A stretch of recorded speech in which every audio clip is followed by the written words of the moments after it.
పడమరకు తలకాయ పెట్టేసి తూర్పు కాలు వచ్చేటట్టు చూసుకోవాలి. అది ఫస్ట్ అయితే దక్షిణానికే చూసుకోవాలి. అది దక్షిణానికి తల పెట్టి ఉత్తరానికి కాలు పెట్టాడే చూసుకోవాలి. అలా సెట్ కాకుంటే పడమరకు తలకాయ పెడితే కాళ్ళు వచ్చేసి తూర్పుకి వస్తాయి. అలా చేసుకోవచ్చు. నాకు సెట్ కాకుండా ఇలా సజ్జ ఉంది కదా, ఆ సజ్జ కిందికి మనం మంచం లోపలికి పోకూడదు. అందుకే అక్కడ లోపలి పోతుందని ఇక్కడ పడమరకు వేసుకున్నాను. అలా పోకూడదు, మనం సజ్జ కిందికి తల పెట్టి పడుకోకూడదు. సెట్ కాకుండా ఇలా వేసుకున్నాను.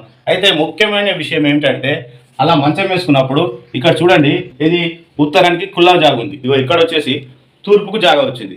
అయితే మంచం మనం ఇలా పడుకుంటాం కదా, ఇలా పడుకొని ఇలా లేస్తాం కదా, లేచినప్పుడు ఇక్కడ తూర్పుకు జాగా ఎక్కువ ఉండాలి, ఇక్కడ ఉత్తరానికి జాగా ఎక్కువ ఉంది. చూడండి, అంటే ఇది పర్ఫెక్ట్ వాస్తు.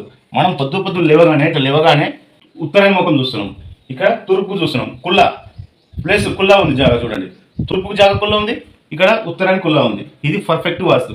మనం పొద్దున్న లేవగానే ఇట్లా ఉత్తరానికి 2 నడకలు వేసి తూర్పు ముఖంగా బయటికి వెళ్ళాలి. ఇట్లా తూర్పుకు బయటికి వెళ్ళాలి.